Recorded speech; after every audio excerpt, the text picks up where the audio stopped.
Ground zero खबर के प्रायोजक हमारा सुपर 35 करियर इंस्टीट्यूट नीट और नर्सिंग में सबसे ज्यादा चयन देने वाला संस्थान। पता 3rd floor Rama Govind palace, Sirmaur chowk, Rewa. Madhya Pradesh के सियासत में बड़ा उलटफेर होने वाला है और यह उलटफेर जो है सीधे तौर पर समझी कि मंत्रिमंडल में फेरबदल के रूप में हुई।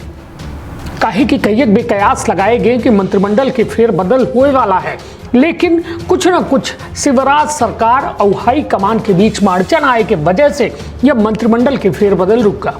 लेकिन अब बेहद बड़ी खबर लेके आए हैं कि कर्नाटक चुनाव के बाद सीधे तौर पर यह मंत्रिमंडल के फेरबदल हुई।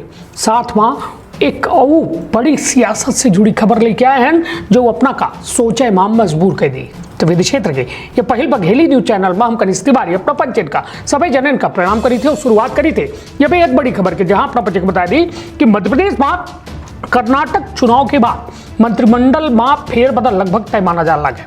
यह फरवरी में होकर रहा, लेकिन हाईकमान के हरी झंडी नहीं मिल सकी। अब खबर आ रही है कि कर्नाटक चुनाव के तत्काल बाद पार्टी हाईकमान के पूरा फोकस मध्य प्रदेश सहित 3 राज्य पर हुई। पिछले 2 महीना में पार्टी हाईकमान के द्वारा मध्य प्रदेश के प्रभारी और सह संगठन मंत्री सहित अपने सूत्रन से मध्य प्रदेश के जमीनी हकीकत के मूल्यांकन कराए ली गया है। यह दौरान प्रधानमंत्री, गृह मंत्री और पार्टी के राष्ट्रीय अध्यक्ष के द्वारा मध्य प्रदेश के दौरा कर ली गया है। अब मंत्रिमंडल में फेरबदल के संकेत दी जा रहा है। चर्चा यह है कि जो मंत्री का अगला चुनाव नहीं लड़ेगा है उनका कैबिनेट से बाहर कर दी गई। बड़ी संख्या में नए चेहरन का मौका मिल सका है। सबसे अधिक नुकसान सिंधिया समर्थकन के हो सका है। सर्वे और रिपोर्ट के आधार पर लगभग आधा दर्जन सिंधिया समर्थक मंत्री कैबिनेट से बाहर हो सका थे। अपना पंचन का एक विस्फोटक खबर और बता दी कि भाजपा में उमा भारती के विकल्प पंडित धीरेन्द्र के शास्त्री बन सका थे।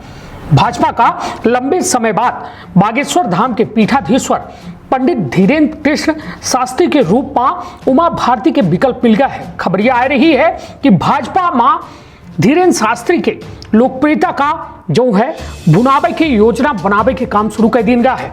धीरेन्द्र और उमा भारती में बहुत समानता है। दोनों बुंदेलखंड के ही, दोनों सामान्य परिवार से हैं, दोनों के लौकिक पढ़ाई जो है बहुत कम है। दोनों कथावाचक से शुरू भे रहे हैं। दोनों के पास जो है पर्याप्त आध्यात्मिक ज्ञान है। दोनों छोटी उम्र में देश विदेश में लोकप्रियता के चरम पर पहुंच गए हैं। संघ के द्वारा उमा भारती का राम मंदिर आंदोलन से जो है जोड़ा गया रहा। धीरेन्द्र कृष्ण शास्त्री राष्ट्रीय स्वयंसेवक संघ के हिंदू राष्ट्र के एजेंडा का थाम नहीं है। राजनीतिक क्षेत्र में चर्चा है कि 2024 के लोकसभा चुनाव में धीरेन्द्र शास्त्री भाजपा के घोषित अघोषित स्टार प्रचारक हुई। यह संभव है कि भारत का हिंदू राष्ट्र बनावे में संसद में आवाज बुलंद करे के नाम पर धीरेन्द्र शास्त्री का भाजपा के टिकट पर संसद सदन भेजे की तैयारी हो। यदि ऐसा होता है तो उमा भारती के तरह धीरेन्द्र शास्त्री खजुराहो से भाजपा के उम्मीदवार हो सका थे। बागेश्वर धाम यह लोकसभा क्षेत्र में आवत है। तो यह वक्त के और यह सियासत से जुड़ी एक बेहद बड़ी खबर रही जो अपना पंचन के बीच है। अब यह खबर सूत्रन से प्राप्त जानकारी अनुसार है और निश्चित तौर पर जो मध्य प्रदेश में सरकार के शिवराज सरकार की स्थिति है वह स्थिति का कहो न कहो भाजपा भांप चुकी है और यह स्थिति का बेहतर बनावे खातिर भाजपा नित नए रोज प्रयास कर रही है कैसा हमारा सीटन के नंबर बढ़ जाए।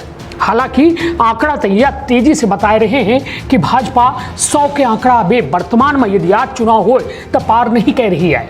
लेकिन भाजपा जौने हिसाब से चुनाव में लड़ा थी वह हिसाब जनता अभी इंतजार कर रही है। काहे कि युद्ध स्तर पर भाजपा जमीनी जो है लड़ाई लड़ी और यह माना जा लगा है कि भाजपा अपने आप का एक जो कहा जाए कि आंकड़ा होता है, जो जीत के आंकड़ा होता है ओके पास तक ले जाए के हर संभव प्रयास करी। हालांकि कांग्रेस के लोकप्रियता के आधार यह है कि शिवराज सरकार के प्रति एंटी इनकम्बेंसी बड़ी वजह बन रही है। अब देखब दिलचस्प हुई कि का कुछ नए तरकीबन से भाजपा जनता के बीच अपन जनाधार बनाए पावत है। तो अपन अपने परिवार के रखा बहुत ख्याल। धन्यवाद, प्रणाम।